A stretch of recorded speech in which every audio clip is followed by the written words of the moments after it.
बिस्मिल्लाहिर्रहमानिर्रहीम।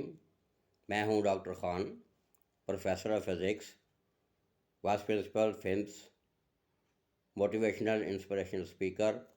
आज हम बात करेंगे डोमेन्स ऑफ लर्निंग पे या ब्लूम्स टैक्सोनॉमी पे, क्योंकि आजकल ये इसकी बड़ी हैवी डिमांड आई है कि पंजाब पब्लिक सर्विस कमीशन में जो इंटरव्यू वगैरह हो रहे हैं उनमें ब्लूम टैक्सोनॉमी और डोमेन्स ऑफ लर्निंग के बारे में पूछा जा रहा है। तो तलबा की ख्वाहिश थी कि मैं इस पर वीडियो बनाऊं। मैं उन्हीं की ख्वाहिश को पूरा करने के लिए ये वीडियो बना रहा हूं और मैं उम्मीद करता हूं कि पहले की तरह इस वीडियो को भी पजीराई होगी। तो हम शुरू करते हैं ब्लूम्स टैक्सोनॉमी। जहाँ तक टैक्सोनॉमी के लफ्ज़ का ताल्लुक है, इसका ओरिजिन है ग्रीक और ये दो लफ्ज़ों का मजमूआ है, टैक्सिस और नोमोस। टैक्सिस का मतलब होता है ऑर्डर या अरेंजमेंट और नोमोस का मतलब होता है लॉ और साइंस। तो टैक्सोनॉमी से मुराद ये होती है कि scientifical arranged ordered by law. किसी चीज़ को अगर हम साइंटिफिक बुनियादों पे अरेंज करें और उसका वो मकसद पूरा हो जाए, उसका हम कहते हैं टैक्सोनॉमी। तो ब्लूम टैक्सोनॉमी के हवाले से 3 डोमेन्स ऑफ लर्निंग जो हैं वो हमारे मुताले में आती हैं, जिनके नाम हैं कॉग्निटिव डोमेन और अफेक्टिव डोमेन और साइकोमोटिव डोमेन। इनको हम 3H डोमेन भी कहते हैं।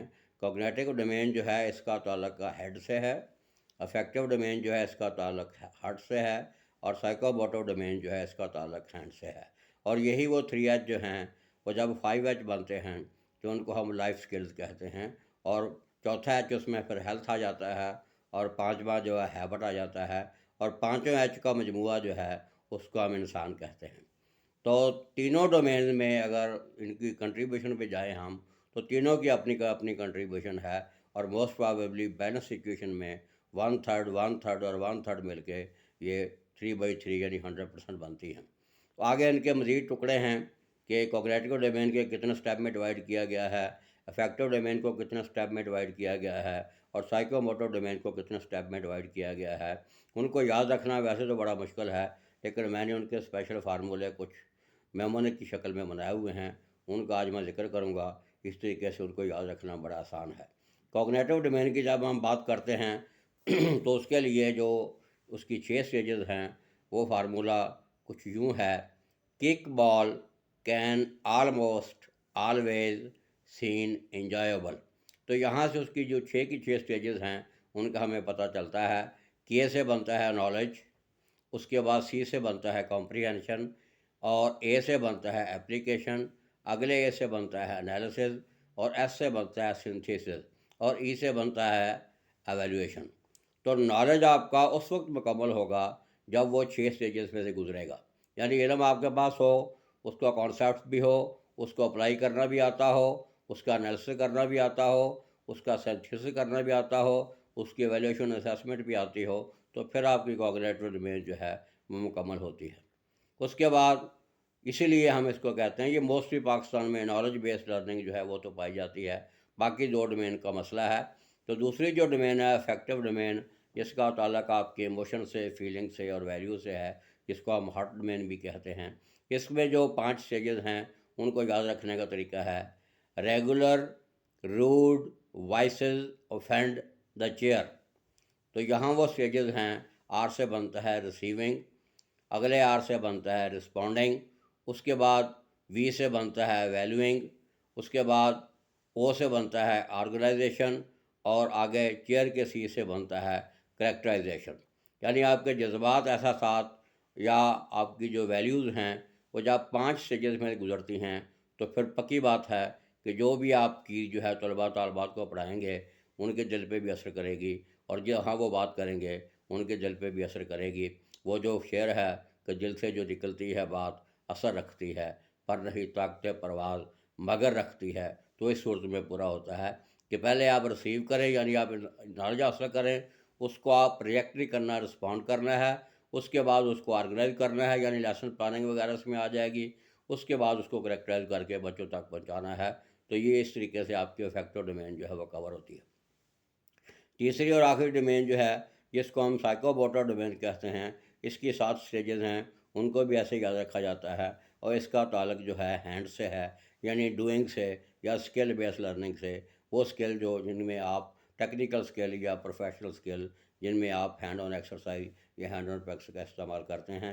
اس کی 7 اسٹیجز کو یاد رکھنے کا سادہ فارمولہ یہ ہے کہ premium pandas acquire rare value in China, تو یہاں پی سے بنتا ہے پرسیونگ، اگلے پی سے بنتا ہے پیٹرننگ، اے سے بنتا ہے اکاموڈیٹنگ، آر سے بنتا ہے ریفائننگ، وی سے بنتا ہے ویریئنگ، اور آئی سے بنتا ہے امپیئرنگ، اور سی سے بنتا ہے کمپوزنگ۔ اس طریقے سے جب یہ 7 اسٹیجز مکمل ہوتی ہیں تو آپ کے اسکل جو ہیں وہ نکھر کر سامنے آتے ہیں، ان کا استعمال پراپر ہوتا ہے۔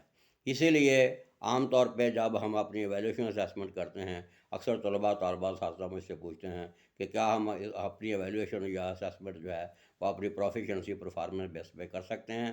تو اس کا سادہ سا فارمولہ ہے P within bracket K plus S bracket close into A، where K stands for knowledge، S stands for skills، اور A stands for attitude۔ تو یہاں آپ دیکھیں گے K اور S جو ہیں وہ سم میں آتے ہیں بریکٹ میں، اور A جو ہے وہ ڈاٹ کے ساتھ آیا ہے۔ تو یہ ایکویشن ہمیں بتا رہی ہے کہ جب تک آپ کا ایٹیٹیوڈ یا بیہیویئر جو ہے وہ ٹیچر لائک نہیں ہے، تو جتنا مرضی نالج ہو، جتنے مرضی اسکلز ہوں، آپ کی پروفیشنسی یا ایفیشنسی بہتر نہیں ہو سکتی۔ اسی طریقے سے اگر آپ نے اپنا موٹیویشن لیول چیک کرنا ہو تو اس کا بھی فارمولہ جو ہے وہ ہے K پلس ایس پلس اے پلس آگے پھر ایک اور اے ہے، اس کا بھی میں ذکر کروں گا، اور اس کے بعد پھر جو ہے آپ کی آگے جو ہوتا ہے کہ آپ نے جو استعمال کیا اسکل اس کا کیا ہے، اس میں بعد میں بات کروں گا۔ تو اس طریقے سے آپ کیا کرتے ہیں، وہ آگے جو سٹائل آپ کا ہے کہ ان کو آپ جو اسیس کرتے ہیں 1 to 10، نالج آپ کا 1 to 10 کس لیول پہ ہے، اسکل آپ کے 1 to 10 کس لیول پہ ہیں، اس کے بعد آپ کا ایٹیٹیوڈ جو ہے 1 to 10 کس لیول پہ ہے، اس کے بعد آپ کی آٹونومی جو ہے، یعنی آپ نے کتنے کھل کے بات کی ہے، کتنے کانفیڈنس لیول بات کی ہے، اس کو آپ ایویلیویٹ کرتے ہیں۔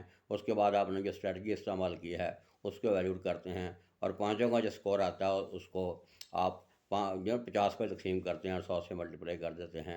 اس کا جو پرسنٹیج میں جواب آتا ہے وہ آپ کی موٹیویشن لیول یا انسپریشن لیول ہوتا ہے۔